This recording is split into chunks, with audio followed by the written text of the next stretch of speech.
Sana Mheshimiwa Josephat Sinkamba Kandege.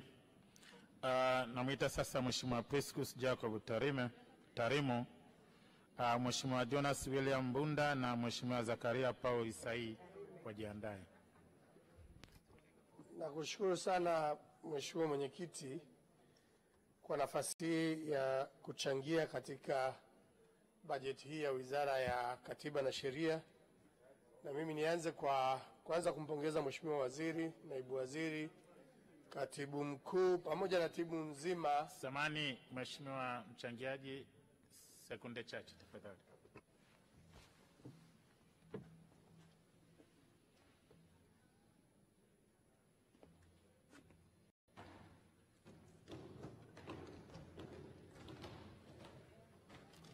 Endelea. Asante sana. Nilikuwa naendelea kutoa pongezi Mheshimiwa Naibu Spika kwa timu nzima za mahakama, mabaraza ya ardhi, pamoja na timu zote ambazo zinahusika katika mlolongo mzima wa kutoa haki, na tunaelewa kwamba wanafanya kazi kwenye mazingira magumu sana kutokana na uelewa wa watu na mazingira ambayo tunakabiliana nayo. Mheshimiwa Naibu Spika, nianze kupongeza kwanza nimpongeze Mheshimiwa Rais kwa Samia Legal Aid. Ilishafika Moshi mjini na kwa kweli hata kwetu ilileta matumaini makubwa sana kwa watu, na watu walitamani ikae muda mrefu zaidi. Na mimi ni shauri moja, tuweze kuhakikisha tunapata fedha zaidi kwa ajili ya kuendesha zile kampeni ili ziweze kukaa kwa muda mrefu zaidi, lakini tuweze kuzishusha chini zaidi, ziweze kufika maeneo ya chini kwa wananchi mpaka kwenye ngazi za mtaa. Kwa hiyo nipongeze sana, imefika mikoa 25, watu milioni 2, na inaonyesha taswira halisi ya kiu ya watu ambao hawajapata haki kwa kupitia mifumo ya kawaida. Kwa hiyo ni jambo ambalo tungependa kuencourage liwepo, kwa sababu limeweza kutoa haki kwa wale ambao wamekosa haki kwa mifumo ya kawaida kutokana na changamoto mbalimbali. Mheshimiwa Naibu Spika, mimi niangazie eneo la ardhi. Nadhani katika maeneo kwenye mkoa wetu wa Kilimanjaro na hata pale Moshi ambapo tuna changamoto za kisheria ni eneo la ardhi. Sasa mimi ningeomba sana tuangalie namna mbadala. Baraza la ardhi limeleta mafanikio, lakini bado lina changamoto ambazo zinaikabili. Mimi ningefikiri tungetafuta chombo ambacho kinaweza kuwa mobile badala ya watu kufata, kwa sababu ardhi sio mobile. Tuwe tuna chombo ambacho kinaweza kwenda kule kwenye kata, kwenye mitaa, kwenye vijiji, ili kishirikishe wale wananchi. Haki ingeweza kupatikana kirahisi zaidi, hata kama sijui tutatafuta kitu gani, kitu ambacho kitajumuisha mamlaka zote zinazohusika na ardhi, lakini kiweze kwenda kule ambako kwenye matatizo, kwa sababu hawa watu wanaokuja huku saa nyingine, mimi nafahamu hata kwenye taasisi za kifedha kuna sheria inasema kama ni mwanafamilia unaweka labda ni hati kwa ajili ya collateral, lazima uende na mke. Sasa hakuna mekanizm sahihi ya kuonyesha kwamba huyu ni mke wa mhusika. Kwa hiyo watu unakuta kwenye familia mtu anachukua hati, anaenda kwenye taasisi za fedha, anaenda na mtu ambaye anasema ni mwenza, lakini sio mwenza. Lakini tukienda kule chini ambako wako pale na majirani wanajua, hii haki haswa kwenye ardhi inaweza ikapatikana kirahisi zaidi. Eneo lingine ambalo ningependa kuliangazia ni eneo la wosia. Hakuna mbunge ambaye katika matatizo yanayofika kwenye ofisi yake matatizo ya mirathi hayapo. Sasa mimi nadhani tumeona hapa kwamba talaka sasa zimefikia 16%. Hilo ni tatizo. Lakini hivi vitu vinaenda kwa pamoja. 116% kwenye eneo la talaka, maanake kuna tatizo tayari kwenye hii taasisi ya ndoa. Na ninajua kuanzia kwenye ngazi za maendeleo ya jamii au ustawi wa jamii, focus kubwa sio kuachanisha watu, lakini ni kutatua changamoto ambazo wanazo. Sasa kwa hizi 1% tunazokwenda nazo, moja, tunakwenda kutengeneza taifa la watu ambao, haswa wale watoto, tuache hao ambao wameachana, haswa wale watoto ambao wanaachwa hapo katikati, wanakuwa tayari wanapata shida kubwa sana ya malezi, haswa kwenye malezi haya ya kawaida ya kifamilia. Sasa tuangalie namna ambavyo katika mifumo yetu ni namna gani zaidi tunaweza kupata usuluhishi badala ya kwenda kwenye kuachanisha hawa watu kwa maslahi makubwa ya wale watoto. lakini zaidi ikibidi lazima watu waachane, basi ni namna gani watashiriki kwa ulazima kuwalea wale watoto pamoja. Wenzetu kwenye nchi zinazoendelea ni kawaida kabisa, watu wanaachana lakini malezi ya watoto wanashare. Hapa kwetu watu wanaachana lakini malezi ya watoto hata kama wanashare, lakini wanawachanganya wale watoto, kwa sababu huyu anamwambia yule ni mbaya, akienda kwa huyu anamwambia yule ni mbaya. Psychologically tunawaharibu wale watoto. Kwa hiyo ninadhani kuna haja ya kuliangalia hilo. Mheshimiwa Mwenyekiti, kwenye wosia, nirudi hapo kwenye wosia.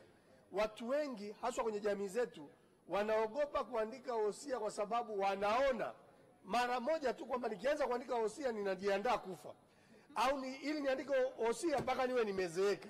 Sasa badala ya kwenda kwenye wosia moja kwa moja, mimi nilikuwa nadhani ni vizuri katika kila kitu ambacho watu wanamiliki kuwe kuna kama inavyokuwa kwenye benki kuna next of kin, waandike. Kama ni kwenye ardhi au ameandika pale hati ya ardhi, kama ni wazazi waende wakubaliane mume na mke kwamba next of kin wa hii ardhi yetu tukiwa hatupo ni nani. Kama wana watoto automatically haki ya watoto ilindwe, wale ambao chini ya miaka 18, lakini kama ni zaidi ya miaka 18 wawe na nafasi ya kuandika na wewe wana review, kama tunavyofanya kwenye kulipa land rent. Wanapoenda kulipa land rent waandike pale next of kin, kwamba akiwa hawapo ni nani aweze kuchukua hiyo, kama ni property, kama ni bank account, kuyapunguza haya, kwa sababu imetokea hata wale ambao ni wasimamizi wa mirathi wamekuwa pia sio watu waaminifu, kitu kinasababisha matatizo makubwa kwenye jamii. Mheshimiwa Mwenyekiti, nienda kwenye eneo ambalo nimeona tunakazania sana kuwa na sheria ambazo zitawabana watu wa shisha, watu wa betting. Sasa mimi nadhani hapo kuna maeneo mawili ya kuongezea. Pamoja na shisha na betting, pombe kali zisizokuwa na viwango vinavyotakiwa.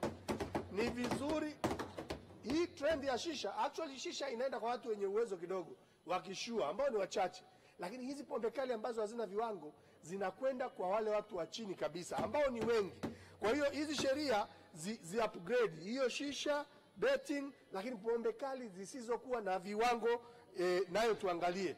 Lakini kwa upande mwingine tunaangalia swala lingine ambalo kwetu linaweza kuwa na tija. Tunaangalia masuala haya matatu niliyotaja kama masuala makubwa ambayo yana matatizo. Nilisema juzi, waendesha bodaboda na bajaji hawana leseni. Leseni ni chanzo cha mapato kwa serikali.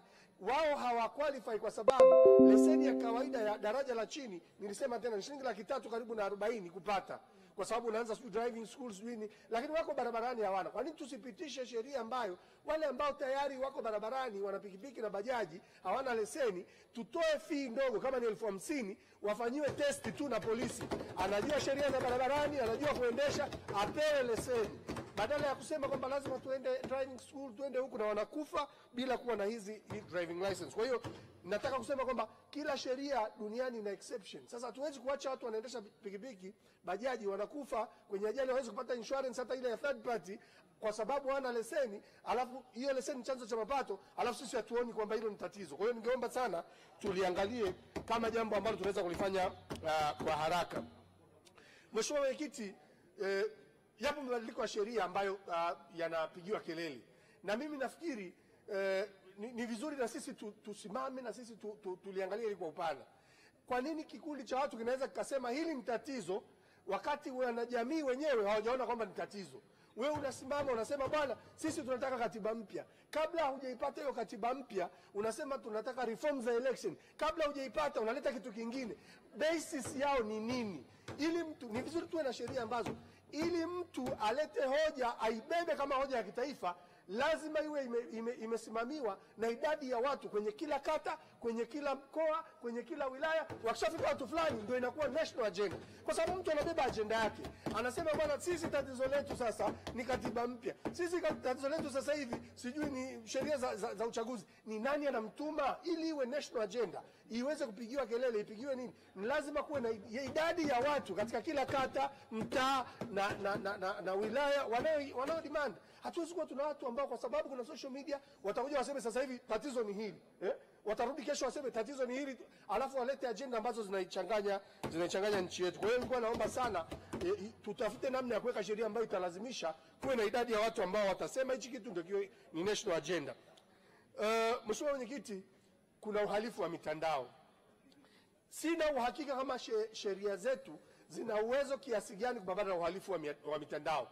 Tuunde timu ya watu ambao watajaribu kufanya tathmini. Mheshimiwa Tarimo, kengele ya pili.